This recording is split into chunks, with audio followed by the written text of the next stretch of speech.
So I had a request a couple of weeks ago on the YouTube channel to make a video around the different types of Jinn. Now, there really are as many types of Jinn as you can imagine. Some are hyper-local to specific places, and others are more generic and have kind of broader themes. So it's the broader themes that I'm going to focus on, because they're the themes that tend to kind of come up again and again. I've found a couple of online sources here that listed out the core types of Jinn. I thought there was some nice synopses, so I'll put the sources in the show notes. But I thought if you're a new visitor to this channel, then and it's the first time you've listened to this podcast, you may not be familiar with what Jinn are or the lore that's around them. So first thing I would suggest is go and have a listen to the very first podcast, episode 1, which is Who Are the Jinn? And then have a listen and kind of familiarize yourself with the topic. However, if that seems like a terrible idea and you're time short and there's no way in hell that can be at all achieved or is in any way feasible, I'm going to give you a quick synopsis. Well, at least a starting point. So Jinn are not supernatural in the sense of being purely spiritual and transcendent to nature. While they are believed to be invisible, or often invisible, they also eat, drink, sleep, breed with the opposite sex. And they have offspring that resemble their parents. Intercourse is not limited to Jinn alone, but of course is possible between human and Jinn. However, this is seen as an abhorrent thing in Islamic law. It is disputed whether or not such intercourse can result in offspring.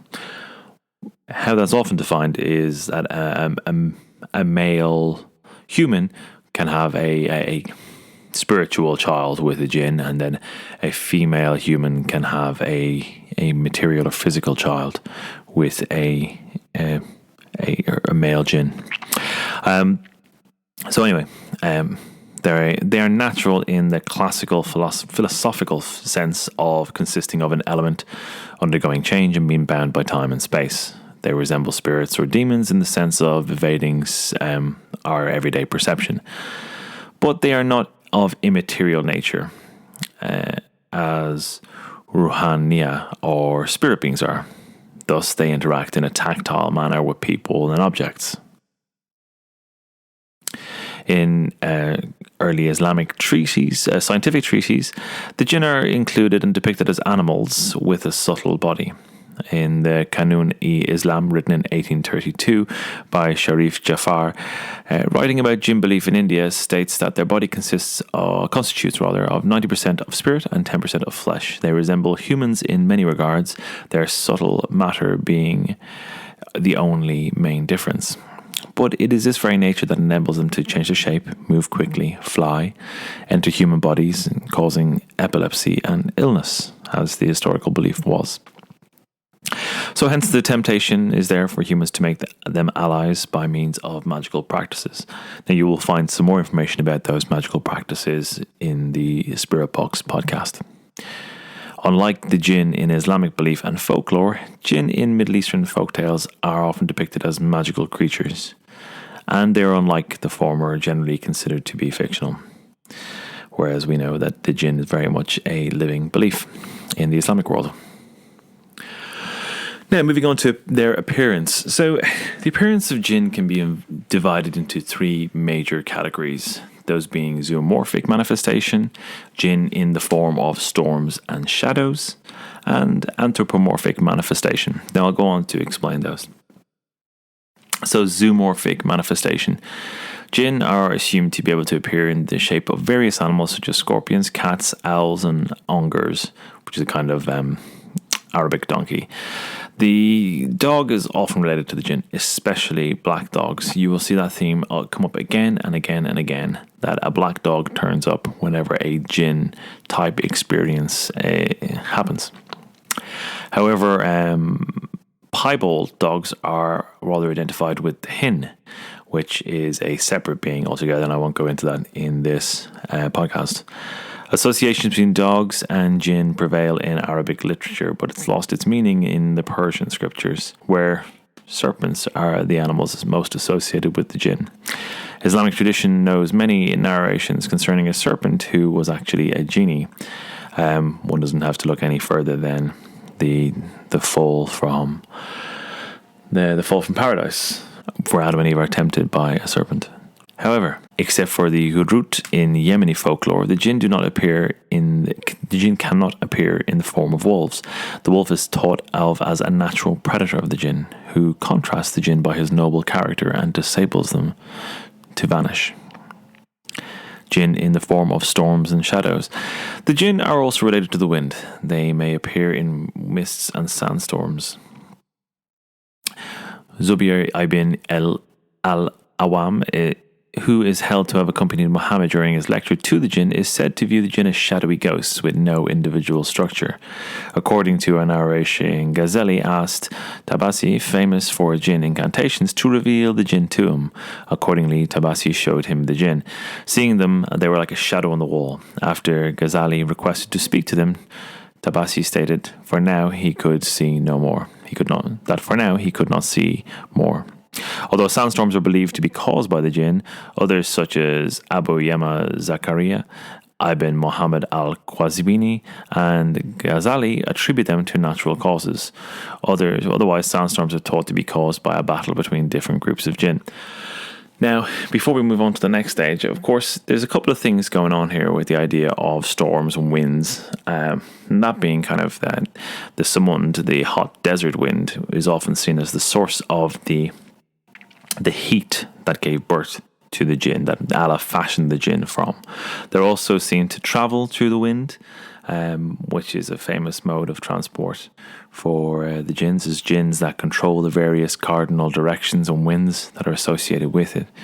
So there's a lot going on in there. There's also a similar thing around being struck by the wind in fairy lore, which is called Shigiha, which means the fairy wind.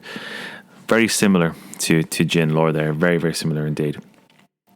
Now, in kind of modern folklore, you have the theme of the shadow people or the Hat Man. And again, it kind of falls into that category.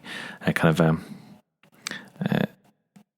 a maleficent presence at night, seems to be kind of a subtle body, yet a human in shape that is somehow or for some reason attracted to human beings for whatever they're getting out of it. Anthropomorphic manifestation. A common characteristic of the jinn is their lack of individuality. They may gain individuality by materializing in human forms, such as Sakir and several jinn known for magical writings, but also in their anthropomorphic shape, they stay partially animal and are not fully human. Therefore, individual jinn are often depicted as monstrous and anthropomorphized creatures with human body parts from different animals or humans with animal traits. Commonly associated with jinn in human form are the Shila and the Ghoul. However, since they stay partly animal, their bodies are depicted as fashioned out of two or more different species. Some of them may have the hands of cats, the heads of birds, or wings that rise from their shoulders. Now, you look at that kind of description and that kind of appearance, and you go right into kind of medieval European demonology, almost like for like. Very, very similar. You look at the depictions of the various demons in the Lesser Key of Solomon, and almost exactly the same type of description. Is it the same thing? I don't know, but it certainly has similar qualities. So, number one, the Qareen, or the Qareena. So several opinions exist on the exact nature of the Qareen. According to one opinion, the Qareen is actually a Shaytan, one who incites a human with waswas, that being the whispering of demons, the whispering of devils rather. But it can come good in accordance with the human's good deeds. For example, it is said that the Qareen of Muhammad became Muslim. However, it is uncertain whether or not a Qareen besides those of Muhammad can actually be good. Another opinion holds that the Qareen refers to any type of spirit accompanying humans. Here the Qareen refers to both demons who cast evil suggestions, but also to angels who advise to do good deeds. Further, the Qareen is depicted as the other self, an integral spirit which is part of the person. Dissent between the inner Qareen and the behaviour may cause the same symptoms as Jinn possession. The concept of Qareen is very reminiscent of Greek daimons and the Christian guardian angel. So my view of this and what I've read on Qareens and Qareenas is more towards the latter, that it's more that kind of doppelganger that is in some way has a relationship that's integrally tied to that of oneself. 2. The Ghoul. So the Ghoul are shape-shifting, cannibalistic, blood-drinking creatures that feed on the flesh of human beings, especially travellers, children, or corpses stolen out of graves. So not particularly nice characters. They're associated particularly with being desert-dwelling. So it was not until Antoine Galland translated 1001 Nights into French that the Western idea of ghoul was introduced into European society. Galland depicted the ghoul as a monstrous creature that dwelled in cemeteries feasting upon corpses. There are several types of ghoul. Most feared is a female type, the ghoulah, which has the ability to appear as a normal mortal woman. According to lore, such a creature marries an unsuspecting man who then becomes her prey. In Persian lore, the ghoul has legs of a donkey and the horns of a goat, so a little bit more conspicuous. Some state that the ghoul is a desert-dwelling, shape-shifting demon that can assume the guise of an animal, especially a hyena. It lures unwary people into the desert wastes or abandoned places to slay and devour them. The creature also preys on young children, drinks blood, steals coins and eats the dead, then taking the form of the person most recently eaten. One of the narratives identified a ghoul named Ghul-e-Biyaban, a particularly monstrous character believed to be inhabiting the wilderness of Afghanistan and Iran. Ghoul, in a way, really personifies the unknown terrors held by the desert, in that one will starve, one will die of thirst and be eaten by the animals. So you can see where people got to with trying to understand what happened to people when they were stumbled on the remains. 3. Ifrit.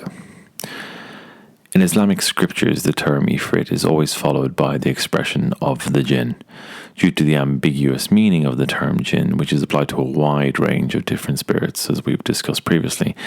Their relation towards the genius of Jinn remains vague. However, within Islamic scriptures themselves, the term is apparently used as an epithet to describe a powerful or malicious spirit of unidentified nature. In the Quran itself, such an Ifrit is mentioned in Surah An-Naml. The Ifrit offers to carry the throne of Bilqis, the Queen of Sheba, to Solomon. And Ifrit from the Jinn said, "I will bring it to you before you rise from your place. And verily, I am indeed strong and trustworthy for such work." However, the duty is not given to him, but to someone who is endowed with the knowledge of Scripture. An Ifrit among the Jinn is mentioned in the Hadith of Muhammad al-Bukhari, attempting to interrupt the prayers of the Prophet Muhammad. And in a narrative of Muhammad's night journey recorded in the 8th century by Malik ibn Anis. In a latter account, the Ifrit among the Jinn threatens Muhammad with a fiery presence, whereupon the archangel Gabriel taught Muhammad a dua to defeat it. And for those of you who don't know, a dua is an Islamic prayer. So in lore, the Ifrit is evil, powerful, and difficult to control. They are a class of infernal Jinn noted for their strength and cunning. It has been described as an enormous winged creature of fire, either male or female, who lives underground and frequents ruins. Ifrits live in a society structured along ancient Arab tribal lines, complete with kings, tribes, and clans. They generally marry each other, but they can also marry humans. Now, that description of their societal structure and behaviour is very much a recurrent theme that's generally attributed to the Jinn. But you can see that the likes of the ghoul married a human being, but only to, devour them. But it's a recurrent theme again of this marriage between the human and the non-human. And we'll see it again. While ordinary weapons and forces have no power over them, they are susceptible to magic, which humans can use to kill them, capture them, or enslave them.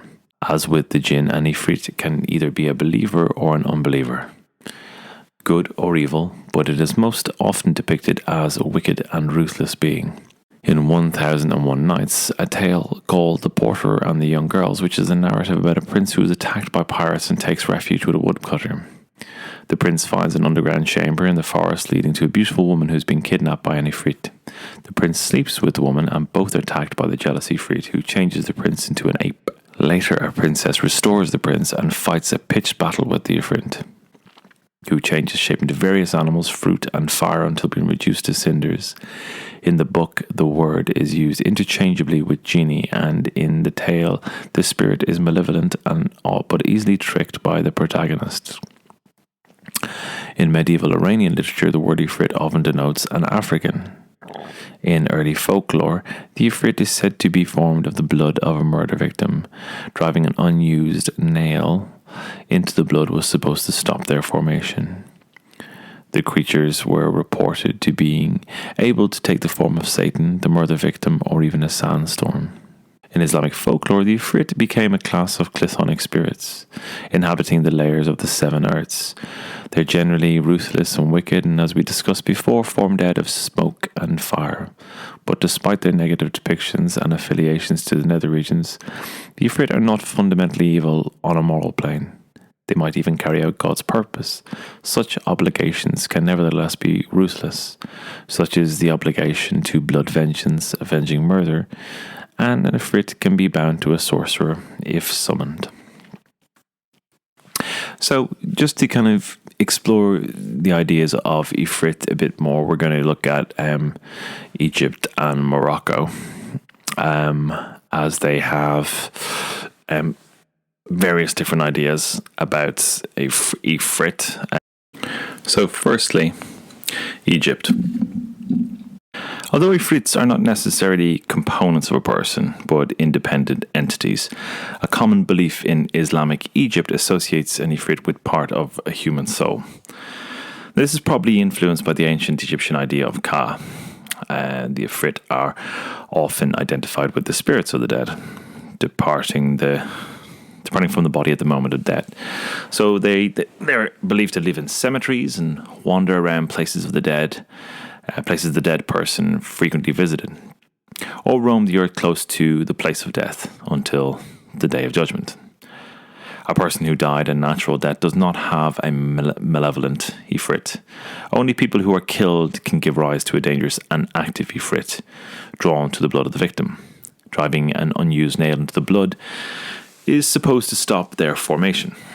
Such Ifrit might scare and even kill the living or take revenge on the murderer. It is said martyrs, saints, and prophets do not have ghosts and therefore no Ifrit. So you can see it's quite a different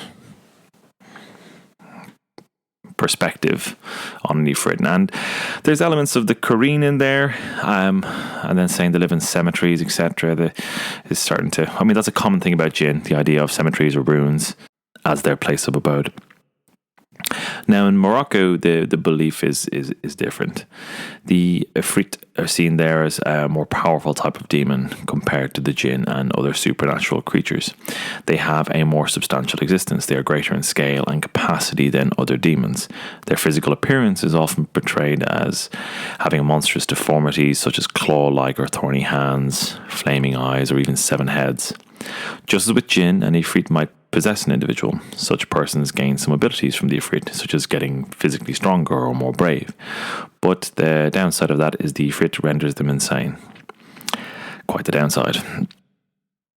With the aid of a magical ring, the Ifrit might be forced to perform certain orders or tasks, such as carrying heavy stones, which sounds very familiar to Solomonic mythology, as I'm sure you all would recognize. Now, 4. Jann. Jann are shapeshifters who live in the desert and take the form of whirlwinds and white camels. The Jinn have been more conventional in their approach towards humankind and have embraced some they seem as righteous. They are the most individualistic of the Jinn, yet have almost exclusively sided with the followers of the righteous in times of danger. The Jann were among the first Jinn that humans came in contact with, for they oversee the oases, as perhaps seen as the most beautiful place in the eyes of travel-hardened men. Caravans suffered or prospered at their hands, for it is said they could hide in oases from those who had previously mistreated them or shown them disrespect. Powerful Jann can still take the form of a camel, generally white, and travel slowly between the oases under their control, but occasionally they will appear in a cyclone of sand. The greatest enemies are the Ghoul, who lurk in the desert to strike at unwary guests of the Jann, or the Jann themselves on their travels. Jann will only rarely be found in cities, though many are said to have palaces at their favourite oases. They often appear as a whirlwind of sand or as a soldier in order to conceal themselves. Throughout history, the Jann have protected armies they deem as righteous, while impeding those they deem unworthy. The entire course of history is affected when they help a side. As a result, many events vital to Islamic history have been attributed to the Jann. 5. Marid. In Arabic folklore and common mythology, a Marid is a large and powerful Jinn. The word Marid is the active principle of the root M or D, whose primary meaning is recalcitrant, rebellious.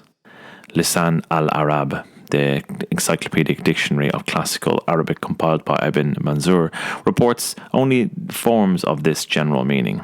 It is found as an attribute of evil spirits in the Quran, which speaks of a safeguard against every rebellious devil, Shaytan Marid, from the same Semitic root as some of the Hebrew words Merid, rebellion, and Morid, rebel. Marids are mentioned in pre-Islamic mythology and inside the 1001 Nights alongside the Jinn in the story of the fisherman and the genie. The term Marid is still used in Arabic to refer to giants. Marids are often described as the most powerful type of Jinn. Having especially great powers, they are the most proud as well. Like every Jinn, they have free will, yet would be compelled to perform chores. According to folklore, they also have the ability to grant wishes to mortals, but that usually requires battle, imprisonment, rituals, or just a great deal of flattery. The Bahamut, the giant fish of the Quran, is an example of a non-humanoid form of this particular Jinn. Obviously, those of you from a Christian background will recognize that as behemoth. 6. Nas-Nas. A Nas-Nas is a monstrous creature in Arab folklore. According to Edward Lane, a Nas-Nas is half a human being, having half a head, half a body, one arm, one leg, with which it hops with much agility. It was believed to be the offspring of a demon called a Sheikh and a human being. A character in the story of the Sage and the Scholar is turned into a Nas-Nas after a magician applies coal to one of his eyes. The Nas-Nas is mentioned in Gustave Flaubert's The Temptation of Saint Anthony. In the Siratu en-Nabi and the Qazwini, it is said there is a kind of animal with the form of a man they call a maluf. They have a beautiful face, they cannot speak, and they have no power of understanding, and men seize them and go into them and beget sons of them, and the sons are dumb. The Nas-Nas is built like a half-man. It has one hand, one foot. He walks by jumps and he runs with great speed. Once it was found in Yemen and sometimes in non-Arab countries. The Arabs hunted and ate it. An Arab legend says that one day some travellers arrived in a country where there were many Nas-Nas. They cornered one and killed it, roasted it, yet it was very fat. When they sat down to eat, one traveller said, "How did the Nas-Nas grow fat?" Another Nas-Nas was hiding in the tree began to respond, "He ate mastic, which made him fat. The hunters, tipped off by this explanation, seized that Nas-Nas and killed him. Another then said in a tree where he was hiding, if he had the presence of mind, he would have been talking to himself instead of you.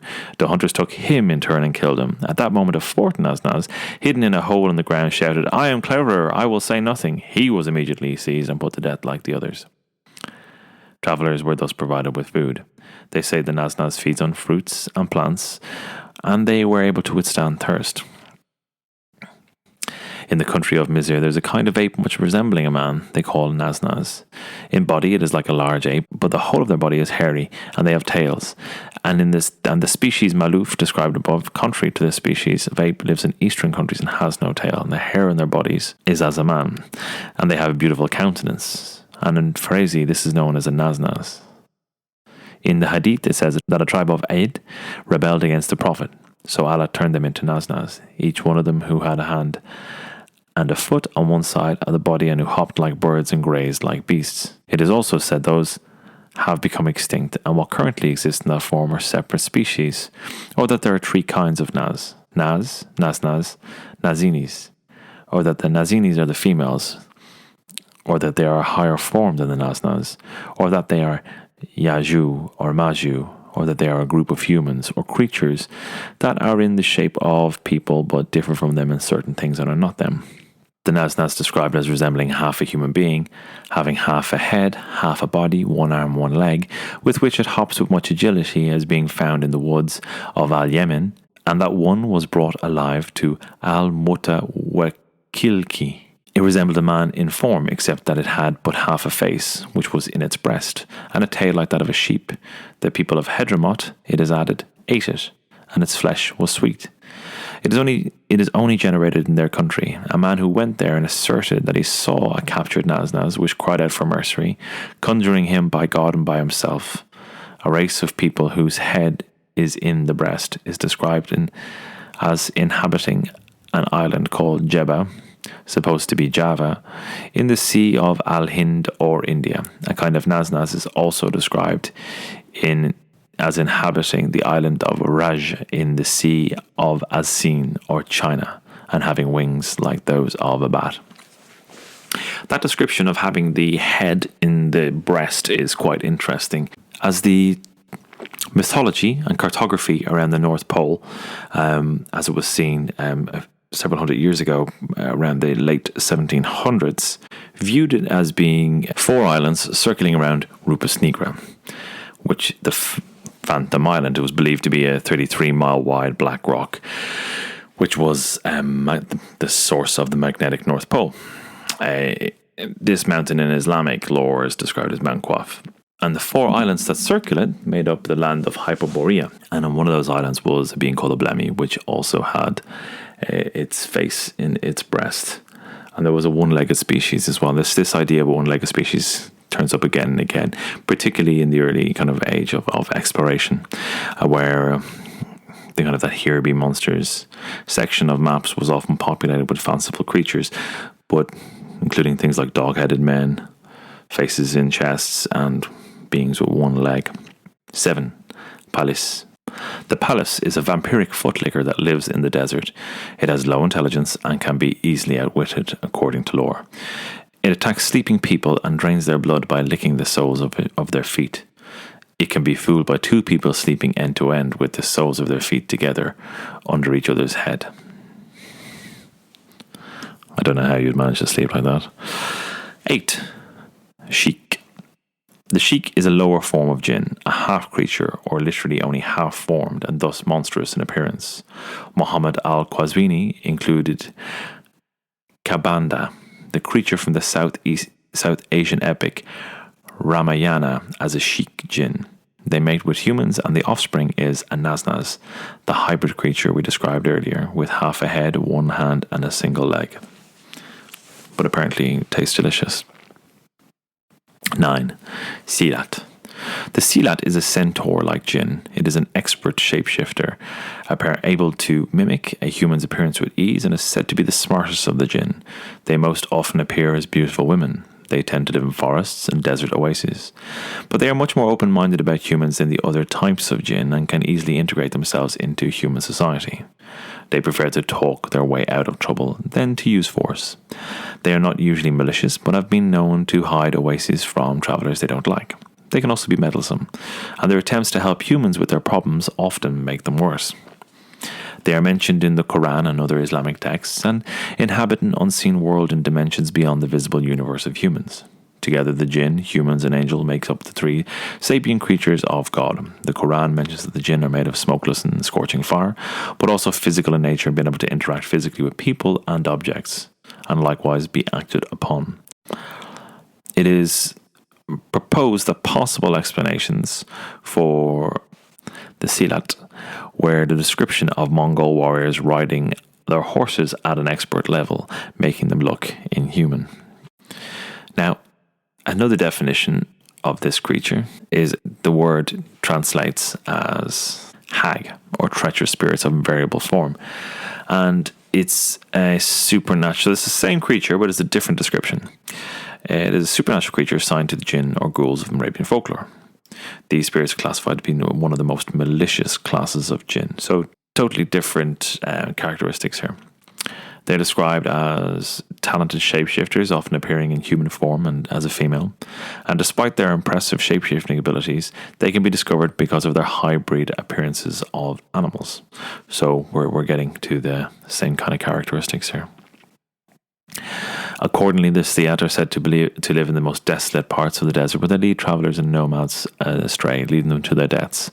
They are also said to seduce and marry men and give birth to a child from the relationship between a human and the Jinn.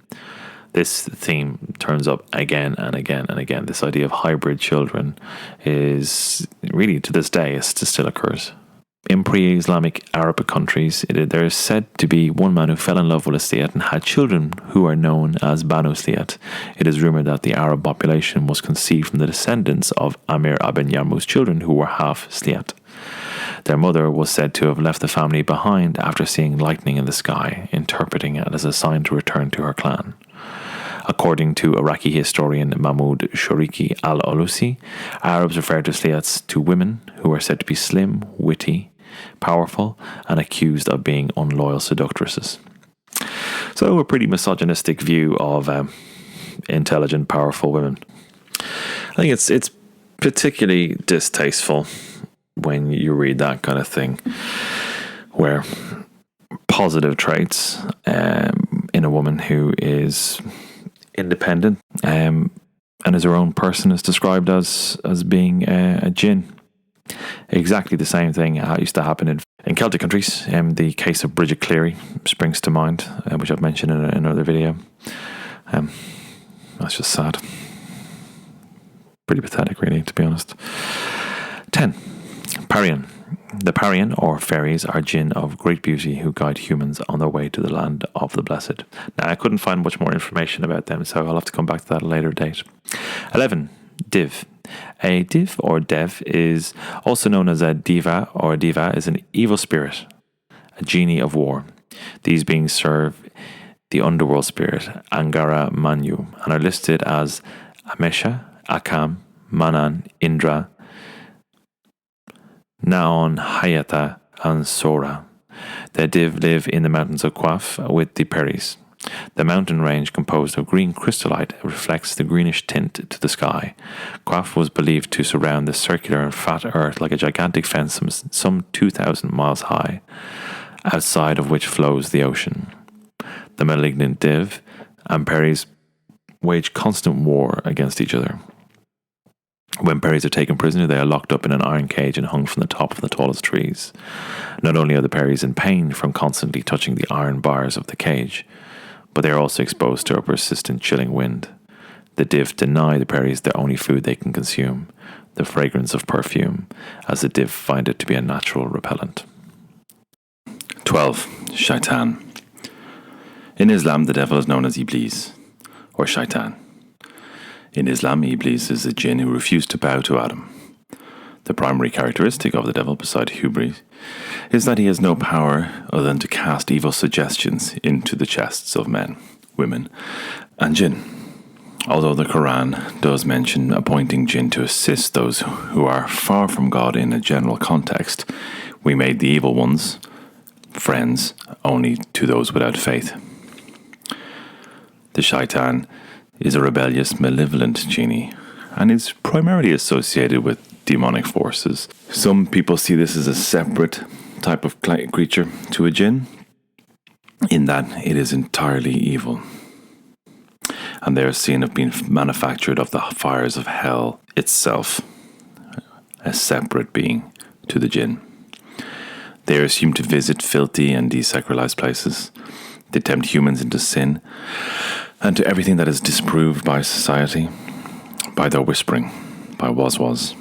It is commonly believed that saying Bismillah and reciting a certain dua, like Azu Billah Minesh Shaitani Rajim, or the Surahs An-Nas or Al-Falq, should ward off attacks of the Shaitan.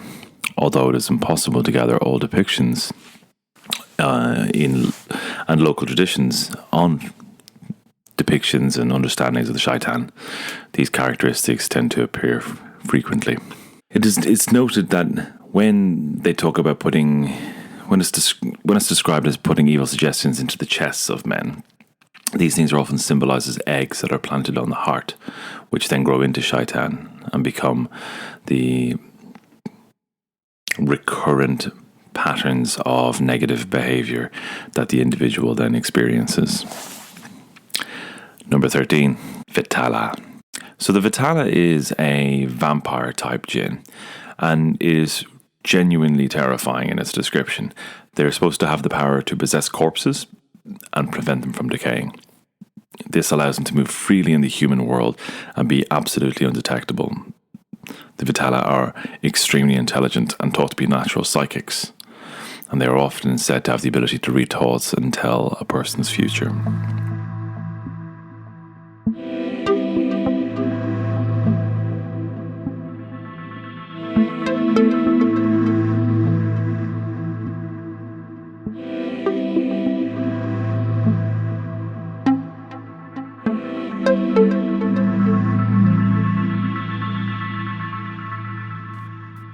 So that's the end of the list.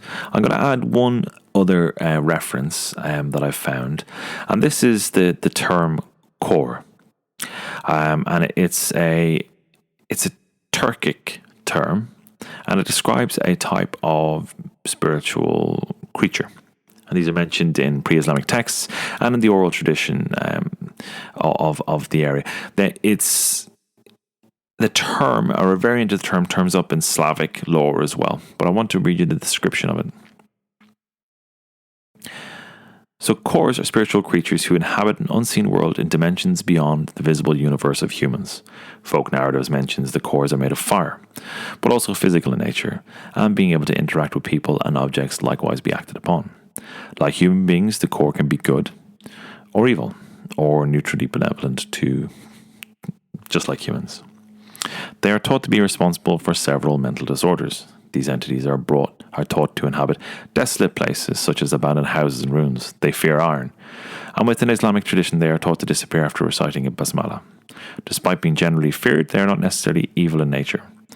They are also linked to the Russian term "kort," referring to evil forces like demons or the devil. So I think it's pretty obvious that's a like-for-like description of jinn, including what they are composed of, their nature, and what they fear, and how to repel them if needed to. So, again, interestingly enough, we now have huge geographical regions with the same references. So, what's the cause of the overlap? I don't know, but I think it's a really, really interesting question. And if it's a question you'd like to discuss, by all means, pop over to my Patreon and Discord server and tell your story, tell your experiences, and give me your thoughts. Okay, that's it for the show. I hope you enjoyed it. Our next show, hopefully at the time I'm recording this, I'll be confirming up the interview, but hopefully our next show is going to be really, really special with a person who has direct experience of working with the Jinn. So if you aren't subscribed, make sure you are, because that's not one you want to miss. That's it from me. Take care and talk soon.